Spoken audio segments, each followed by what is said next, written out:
बिस्मिल्लाहिर्रहमानिर्रहीम। Chapter number 4 is about liquids and solids. Very technical.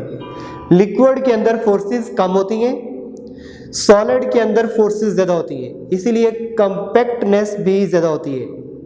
और जो फोर्सेस कम हैं वो है इंटर मालिकुलर फोर्सेस, जो मालिक्यूल के अंदर होती हैं, एक मालिक्यूल से दूसरे मालिक्यूल के अंदर होती हैं। और सॉलिड के अंदर स्ट्रॉन्गर फोर्सेस होती हैं, those are intra operating within molecule, molecule के अंदर होती हैं, तो ये बड़ी स्ट्रॉन्ग फोर्सेस हैं। ये मालिक्यूल से मालिक्यूल के दरमियान होती हैं, तो कंपैरेटिवली वीकर हैं। तो चंद एक का जिक्र कर रहे हैं हम लोग। डाइपोल फोर्सेस, ये फोर्सेस अमंगस्ट पोलर मॉलिक्यूल्स होती हैं। तो मैं आपको बताए देता हूं कि पोलर मॉलिक्यूल्स और नॉन पोलर मॉलिक्यूल्स क्या हैं। पोलर जिनके अंदर डाइपोल मूवमेंट होता है, जिनके ऊपर पोलैरिटी मौजूद हो, जैसे water, HCl, sulphuric acid, methanol, ethanol, hydrofluoric acid, chloroform etcetera. ये बड़े अच्छे पोलर हैं, इनके अंदर डाइपोल मूवमेंट मौजूद है। दो एटम के दरमियान इलेक्ट्रोनेगेटिविटी का डिफरेंस अच्छा खासा मौजूद है, जबकि इधर नॉन पोलर मॉलिक्यूल इलेक्ट्रोनेगेटिविटी का डिफरेंस दो एटम के दरमियान कम है, जैसे बेंजीन, टॉल्यूइन, ईथर और बहुत सारे। इस तरह oxygen, nitrogen, carbon dioxide, iodine. तो जब मैं कह रहा हूं ना कि अमंगस्ट पोलर मॉलिक्यूल, तो आप कह सकते हो वाटर और वाटर के दरमियान, या HCl और HCl के दरमियान जो फोर्सेस होंगी वो होंगी डाइपोल फोर्सेस। और डाइपोल इंड्यूस्ड डाइपोल फोर्सेस, इसमें polar and non polar molecule होते हैं। मतलब एक मॉलिक्यूल पोलर होगा और दूसरा पोलर होगा नहीं, हम उसे पोलर बनाएंगे। जैसे आपने वाटर के अंदर ऑक्सीजन को डिसोल्व कर दिया, तो water is polar and oxygen is non polar, तो आप इसे बोलोगे डिबाय फोर्सेस या dipole induced dipole forces. Third one is instantaneous dipole forces. ये होती हैं अमंगस्ट नॉन पोलर मॉलिक्यूल, जैसे ऑक्सीजन के साथ फोर्सेस वो होंगी नॉन पोलर मॉलिक्यूल फोर्सेस, या ऑक्सीजन की नाइट्रोजन के साथ, मतलब इनकी आपस में या किसी एक मॉलिक्यूल की उसी के अंदर जो फोर्सेस होंगी वो बड़ी वीक होंगी, उन्हें बोलते हो induced dipole, instantaneous dipole, induced dipole forces या London dispersion forces. And the fourth one is ion dipole forces. मतलब एक कोई आयन होगा, जैसे सोडियम एक आयन है या क्लोरीन एक आयन है, Cl पॉजिटिव, कोई भी आयन हो, उसकी जब किसी पोलर मॉलिक्यूल के साथ, जैसे वाटर, सोडियम की वाटर के साथ जो फोर्सेस होंगी उन्हें बोलोगे आयन डाइपोल फोर्सेस। और सबसे स्ट्रॉन्ग फोर्सेस इन चारों में कौन है? सबसे स्ट्रॉन्ग होती है आयन डाइपोल फोर्सेस, दूसरे नंबर पे डाइपोल फोर्सेस, तीसरे नंबर पे डाइपोल इंड्यूस्ड डाइपोल फोर्स, और चौथे नंबर पे लंडन डिस्पर्शन फोर्सेस। अब देखो इन तीनों में ये सबसे स्ट्रॉन्ग है, लेकिन फिर भी स्ट्रॉन्ग होने के बावजूद they are only 1% of covalent bond. मतलब कोवलेंट बॉन्ड की निस्बत फिर भी ये बड़ी वीक है, क्योंकि covalent bond is the force with intramolecular forces. तो हाइड्रोजन बॉन्डिंग के, हाइड्रोजन जब फ्लोरीन के साथ, ऑक्सीजन के साथ या नाइट्रोजन के साथ बॉन्ड बनाएगा, आप उसे हाइड्रोजन बॉन्डिंग कहोगे। और अगर कभी क्लोरीन हो तो उसे बॉर्डर लाइन केस कहते हो। बॉर्डर लाइन केस मतलब उसकी हाइड्रोजन बॉन्डिंग है भी और नहीं भी है, मतलब वीक हाइड्रोजन बॉन्डिंग होगी इसके अंदर। और hydrogen bonding is 20 times lesser than covalent bond. मतलब अगर इन सबको मैं कंपेयर करूँ ना, इन पांचों को, तो इन पांचों में सबसे स्ट्रॉन्ग हाइड्रोजन बॉन्डिंग होगी, बट स्टिल कोवलेंट बॉन्ड की निस्बत ये 20 टाइम्स लेसर है। ग्रुप 4A के हाइड्राइड्स का बॉइलिंग पॉइंट कम होगा as compare to 5A, 6A and 7A। Reason due to less electronegativity. जैसे आप देख रहे हो 4A का बॉइलिंग पॉइंट सबसे कम है, उसके बाद 5A का उससे ज्यादा है, उसके बाद 6A का होना चाहिए, लेकिन मैंने 7A लिखा है। और सबसे ज़्यादा 6A के ऑक्सीजन का हाइड्रोजन बॉन्डिंग के साथ जो बॉन्डिंग पॉइंट है वो सबसे ज़्यादा। तो वजह क्या है? एक वजह तो होगी इलेक्ट्रोनेगेटिविटी का डिफरेंस, एक और वजह भी है मोर हाइड्रोजन बॉन्डिंग। इसके अंदर एक ऑक्सीजन का मॉलिक्यूल 2 लॉन पेयर रखता है, 2 हाइड्रोजन बॉन्डिंग बनाता है, जबकि इसके अंदर एक फ्लोरीन का मॉलिक्यूल गो के अपने पास 3 लॉन पेयर रखता है, लेकिन यूटिलाइज सिर्फ एक हाइड्रोजन फ्लोराइड अपने लॉन पेयर को करता है। तो इसके नंबर ऑफ हाइड्रोजन बॉन्ड ज्यादा है, इसलिए इसके अंदर बॉइलिंग पॉइंट भी ज्यादा होगा। अल्कोहल्स और एसिड्स लाइक मेथेनॉल, एथेनॉल और एसिड लाइक एसिटिक एसिड और सो ऑन, फॉर्मिक एसिड, ये भी बॉइलिंग पॉइंट रखते हैं और वाटर के अंदर हल हो जाते हैं। तो वाटर के अंदर क्यों हल हो जाते हैं? Due to phenomena of like dissolves like. और फिर ice occupies 9% more space and lower with density, इसीलिए वाटर के ऊपर फ्लोट करती है। तो क्यों 9% एक्स्ट्रा वॉल्यूम ऑक्यूपाई करती है? That is also due to hydrogen bonding. और डीएनए का जो स्पाइरल स्ट्रक्चर है, डीएनए का जो स्पाइरल स्ट्रक्चर है उसकी वजह भी हाइड्रोजन बॉन्डिंग होती है। Where adenine is linked with thymine through double hydrogen bond and guanine is linked with cytosine through triple hydrogen bond। और प्रोटीन का सेकेंडरी और टर्शरी स्ट्रक्चर ये भी हाइड्रोजन बॉन्डिंग की बदौलत है। और फिर अगर आप इलेक्ट्रोनेगेटिविटी की बात करते हो तो सबसे ज़्यादा इलेक्ट्रोनेगेटिविटी ग्रुप 7A के फ्लोरीन की है, और उसी ग्रुप में फिर क्लोरीन, ब्रोमीन, आयोडीन, ये कंपैरेटिवली अपने पीरियड्स के हिसाब से अच्छी, बेहतरीन, सबसे अच्छी इलेक्ट्रोनेगेटिविटी शो करते हैं। और अगर आप हैलोजन की रिएक्टिविटी की बात करो तो सबसे ज़्यादा रिएक्टिव होगा फ्लोरीन, उसके बाद क्लोरीन, उसके बाद ब्रोमीन, उसके बाद आयोडीन। लेकिन अगर आप हाइड्रोजन बॉन्डिंग की बात करते हो तो एसिड HI, HBr, HCl और HF, अब अगर इनकी बात करते हो तो सबसे स्ट्रॉन्ग एसिड HI होगा और सबसे वीक एसिड HF होगा। क्यों? एसिड होता है जो अपना हाइड्रोजन रिलीज करे, तो ये हाइड्रोजन रिलीज नहीं करेगा, मुश्किल से करेगा क्योंकि बड़ी स्ट्रॉन्ग हाइड्रोजन बॉन्डिंग है, और ये कंपैरेटिवली बड़ी आसानी से हाइड्रोजन दे देगा क्योंकि वीक हाइड्रोजन बॉन्डिंग है। तो that's why HI is a strongest binary acid. और फिर आप अगर इवेपोरेशन की बात करते हो तो इवेपोरेशन डिपेंड करती है टेम्परेचर पर, इंटरमॉलिक्यूलर फोर्सेस पर और सरफेस एरिया पर। और इवेपोरेशन है क्या? इवेपोरेशन है गैस के मॉलिक्यूल का या वेपर्स का लिक्विड की सरफेस से इवेपोरेट हो जाना, एस्केप हो जाना due to higher kinetic energy of few molecule.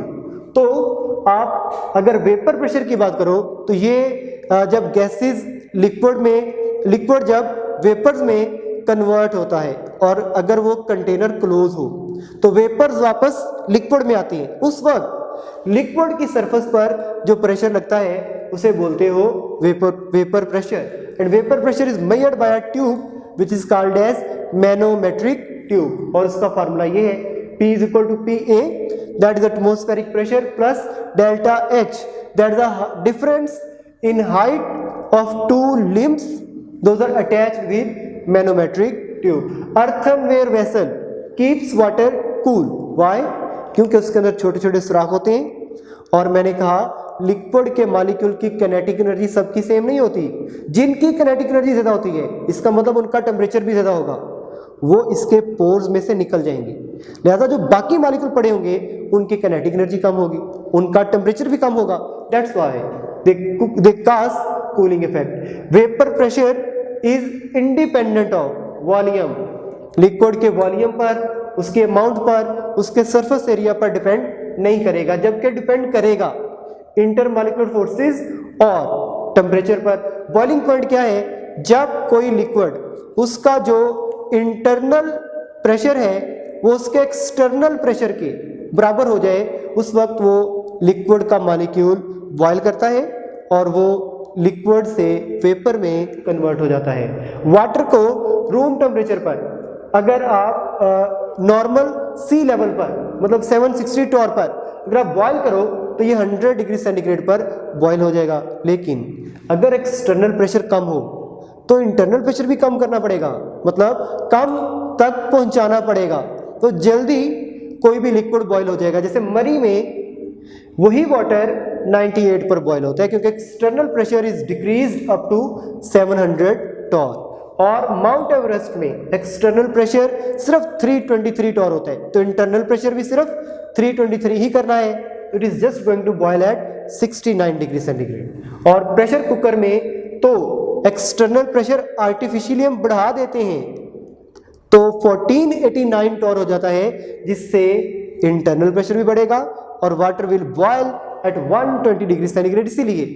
इसीलिए pressure cooker is use to soften the food earlier, time कम में ये फूड को सॉफ्टन कर देता है। और ग्लिसरीन अगर 290 डिग्री सेंटीग्रेड पर हीट करें तो ये 760 टॉर प्रेशर के साथ बॉयल हो जाती है, लेकिन इस पर तो ग्लिसरीन डिकम्पोज हो जाती है। अगर आप इसके डिकम्पोजिशन को बचाना चाहते हो तो आपको एक्सटर्नल प्रेशर सिर्फ 50 टॉर करना होगा, जिसमें बॉइलिंग पॉइंट होगा 210 degree centigrade. This is called as vacuum distillation, जिससे अब ग्लिसरीन डिकम्पोज नहीं होगी। लिक्विड क्रिस्टल सॉलिड लिक्विड में कन्वर्ट होता है, लेकिन कुछ ऐसे सॉलिड भी हैं जो डायरेक्ट लिक्विड में नहीं जाते, बल्कि दरमियान में एक ऐसी हालत होती है जो सेमी सॉलिड हो, मतलब उसके अंदर सॉलिड भी हो उसके अंदर लिक्विड भी हो, उसे बोलते हो लिक्विड क्रिस्टल। जैसे कोलेस्ट्रॉल बेंजोएट को जब हीट करते हो तो 145 डिग्री सेंटीग्रेड पर ये मेल्ट होना शुरू होता है और 179 पर ये क्लियर होते हैं। तो दरमियान में वो जो हालत रही जिसमें वो सेमी सॉलिड रहा, जिसमें वो गार्बेज लाइक एक मड लाइक सूरत हाल रही, उसे आपने बोला लिक्विड क्रिस्टल। न्यूमेटिक होते हैं जो बिल्कुल सगार की तरह हो, सारे एक जैसे हो। समेटिक होते हैं जो प्रॉपर शेप में ना हो। कोलेस्ट्रिक होते हैं जो इंटरमीडिएट हो, कहीं कहीं शेप हो और बाकी सारे इर्रेगुलर हो। इसका एक बहुत अच्छा फायदा भी है, ये टेम्परेचर सेंसर है, पोटेंशियल डिटेक्शन के अंदर यूज होता है। जैसे अगर आप बायोलॉजिकल इसका यूज देखो तो अगर बॉडी में कहीं ट्यूमर हो और ट्यूमर पे लिक्विड क्रिस्टल लगा दिया जाए तो उसका टेम्परेचर जो कि कंपैरेटिवली बाकी बॉडी के निस्बत ज्यादा होता है, तो that is coloured blue. Blue colour होने का मतलब होता है कि here is a potential failure in the body. Chromatography के अंदर भी यूज होता है, डिस्प्ले के अंदर भी यूज होता है, और बहुत सारे इसके फायदे हैं। सॉलिड पोर्शन को अभी आप लोग पढ़ रहे हो, और सॉलिड में भी क्रिस्टलाइन सॉलिड और एमॉर्फस। क्रिस्टलाइन सॉलिड एक डेफिनेट अरेंजमेंट के अंदर होते हैं और इनकी शेप प्री डिसाइडेड होती है, जैसे सोडियम क्लोराइड क्यूबिक शेप का होता है। और एमॉर्फस इनकी कोई फिक्स शेप नहीं होती, they have no definite arrangement, और इसकी मिसाल है ग्लास, प्लास्टिक एटसेट्रा। और वो सॉलिड जो के कुछ ना कुछ अरेंजमेंट शो करे, बाकी ओवरऑल अरेंजमेंट शो ना करे, इसको बोलते हैं क्रिस्टलाइट। तो क्रिस्टल लैटिस, अगर आप किसी सॉलिड के बारे में उसके स्ट्रक्चर को एक्सप्लोर करना चाह रहे हो, उसकी 3 डिमेंशनल अरेंजमेंट को देखना चाह रहे हो, तो उसके लिए एलिमेंट्स ऑफ क्रिस्टलोग्राफी, ये किसी सॉलिड के अंदर 6 होते हैं, जिनमें 3 बॉन्ड लेंथ्स होती हैं ABC और 3 बॉन्ड एंगल्स होते हैं अल्फा, बीटा और gamma. Overall there are 6 elements of crystallography. और क्रिस्टल सिस्टम 7 होते हैं, 7 डिफरेंट शेप्स होती हैं सॉलिड की। और क्रिस्टलाइन फॉर्म जो एक्सप्लोर हो चुकी है देयर अप टू 230। और स्पेस लैटिस या ब्रेविस लैटिसेस, ये सॉलिड के अंदर 14 होती हैं।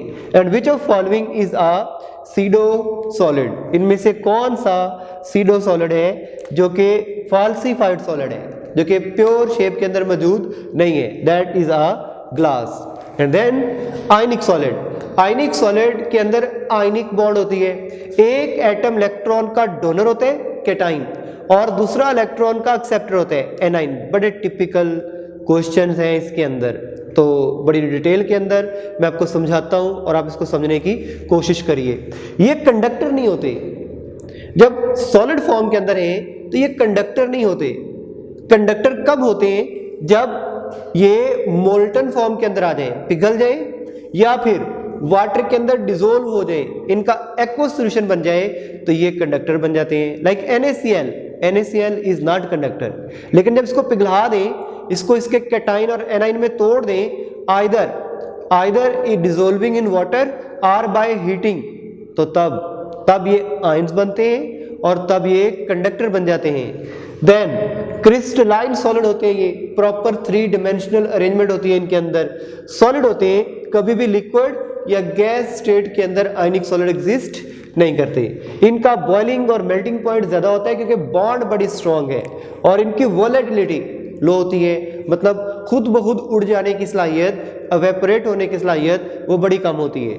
इसका फार्मूला मैस होता है रादर देन मॉलिक्यूलर फार्मूला, इनका फार्मूला मैस होगा, क्योंकि आयनिक सॉलिड के अंदर एटम्स की तादाद ज्यादा हो सकती है। जैसे सोडियम क्लोराइड है, सोडियम क्लोराइड के 4 मॉलिक्यूल 4 NaCl मिलकर एक ओवरऑल मॉलिक्यूल की रिप्रेजेंटेशन करते हैं, इसलिए ऐसे कंपाउंड के लिए फार्मूला मैस होता है रादर देन मॉलिक्यूलर मैस। और इनके रिएक्शंस बड़े फास्ट होते हैं, और जब इनकी ब्रेकडाउन करते हैं तो इनका क्लीवेज प्लेन, इनकी ब्रेकिंग थ्रू पर्टिकुलर एंगल होती है। That's why when they are break down they produce a fluorescence that is called as brittleness. और अगर एक यूनिट सेल की बात करें, सोडियम क्लोराइड के एक यूनिट सेल की बात करें, जैसे मैं कह रहा हूं ना कि इसका फार्मूला मैस जो है वो 4 मॉलिक्यूल मिलकर एक सोडियम क्लोराइड की नुमाइंदगी करते हैं। तो मैं यहां से आपको बताता हूं, क्योंकि जब आप क्लोरो की बात करो या सोडियम की बात करो, तो जो कॉर्नर और फेसिस पर जैसे जैसे मैं क्लोरो की बात करूंगा वैसे वैसे ही सोडियम की होगी। इन सिंपल वर्ड, आप कहते हो क्लोरो के सोडियम क्लोराइड के यूनिट सेल के अंदर 8 कॉर्नर होते हैं, 8 कॉर्नर, और हर कॉर्नर का क्लोरो आगे 8 सोडियम क्लोराइड के साथ शेयर हो रहा होता है। लिहाजा इसकी जो रिप्रेजेंटेशन है एक यूनिट सेल के अंदर, दैट इज 8/8, मतलब एक क्लोरो। कॉर्नर्स के अंदर, ये MCQ है, कॉर्नर्स के अंदर एक क्लोरो या एक सोडियम मौजूद होता है।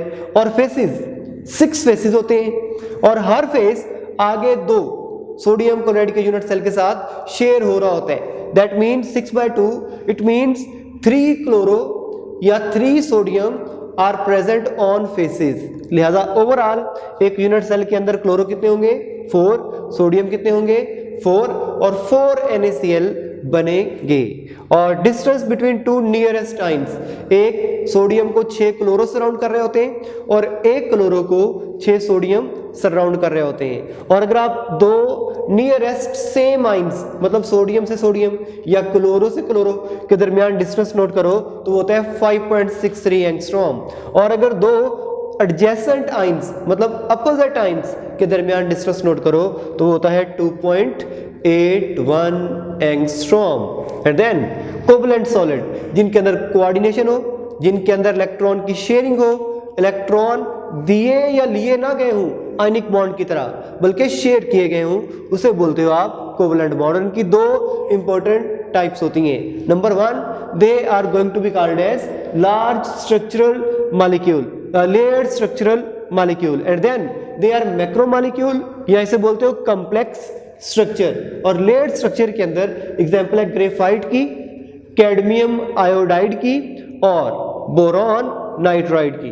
देन कॉम्प्लेक्स स्ट्रक्चर में सिलिकॉन कार्बाइड, एल्यूमिनियम नाइट्राइड और डायमंड होते हैं। And you should be clear कि डायमंड और ग्रेफाइट को और डायमंड को जब कंपेयर करो तो डायमंड इंसुलेटर होता है, जबकि ग्रेफाइट फेयरली कंडक्टर होता है, क्योंकि ग्रेफाइट के अंदर 4 कार्बन के इलेक्ट्रॉन यूज नहीं होते, 3 इलेक्ट्रॉन यूज होते हैं, 1 इलेक्ट्रॉन फ्री होता है, and that's why it become Fairlie conductor. जबकि इसके अंदर 4 इलेक्ट्रॉन यूज हो चुके होते हैं और ये इंसुलेटर होता है। तो what I am going to say, इसके अंदर चूंकि 4 कार्बन ऐड होते हैं, 4 इलेक्ट्रॉन यूज होते हैं, तो इसकी जो शेप बनती है वो टेट्राहेड्रल स्ट्रक्चर होता है इसका। और इसके अंदर हाइब्रिडाइजेशन sp3 होती है, बॉन्ड एंगल 109.5 होता है और बॉन्ड लेंथ 154 पिकोमीटर होती है। And you should be clear, मैंने कहा इसके 4 इलेक्ट्रॉन यूज हो जाएंगे तो ये sp3 है, इसके 3 इलेक्ट्रॉन यूज होते हैं तो इसके अंदर हाइब्रिडाइजेशन sp2 होगी। अदर देन दैट डायमंड एक मैक्रोमॉलिक्यूल है और इंसुलेटर है और उसकी शेप फेस सेंटर्ड क्यूबिक होती है।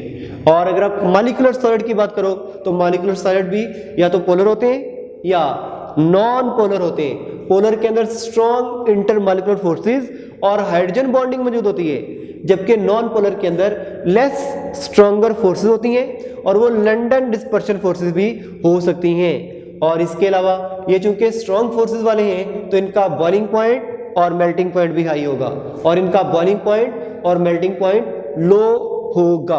और इसकी एग्जांपल आइस है और शुगर है, जबकि नॉन पोलर की एग्जांपल कार्बन डाइऑक्साइड जिसे आप ड्राई आइस भी बोलते हो और आयोडीन है। And that is a very important point कि आयोडीन के अगर सॉलिड की बात करो, सॉलिड स्ट्रक्चर की बात करो, तो एक आयोडीन से दूसरे आयोडीन के दरमियान जो डिस्टेंस होता है दैट इज 271.5 पिकोमीटर। और अगर गैसियस आयोडीन की बात करो तो डिस्टेंस होता है 266.6 पिकोमीटर। इसके बाद metallic solids, electron gas pool theory was presented by Drude and Lorentz. और उन्होंने कहा कि एक इलेक्ट्रॉन का समंदर होता है और उनकी मूवमेंट की वजह से कंडक्टिविटी करंट फ्लो होता है। इसके बाद वैलेंस बॉन्ड थ्योरी में इन्होंने कहा, एल पालिंग ने कहा कि इलेक्ट्रॉन जो इधर कहा जा रहा है कि एक सी की फॉर्म के अंदर होते हैं, इधर वो कह रहे हैं कि वो शेयरिंग करते हैं और शेयरिंग करने के बाद उनके अंदर कोवलेंट करैक्टर डेवलप होता है। और मॉलिक्यूलर ऑर्बिटल थ्योरी में कहा गया कि डीलोकलाइज्ड ऑर्बिटल्स होते हैं, मतलब इलेक्ट्रॉन फ्री टू मूव होते हैं and that extended to entire crystal lattice. और स्ट्रक्चर ऑफ मेटल में it may be cubic close packing और it may be hexagonal close packing. Cubic close packing में पहली लेयर से दूसरी लेयर डिफरेंट होती है और तीसरी लेयर फिर मजीद डिफरेंट होती है, लेकिन चौथी लेयर पहली लेयर जैसी होती है, पांचवी लेयर दूसरी लेयर जैसी होती है और छठी लेयर तीसरी लेयर जैसी होती है। That's why it is called as 1 2 3 1 2 3। और अगर आप हेक्सागोनल क्लोज पैकिंग की बात करें तो इसके अंदर पहली लेयर से दूसरी लेयर डिफरेंट होती है, जबकि तीसरी पहले जैसी और चौथी दूसरे जैसी। That's why it is called as 1 2 1 2 close packing.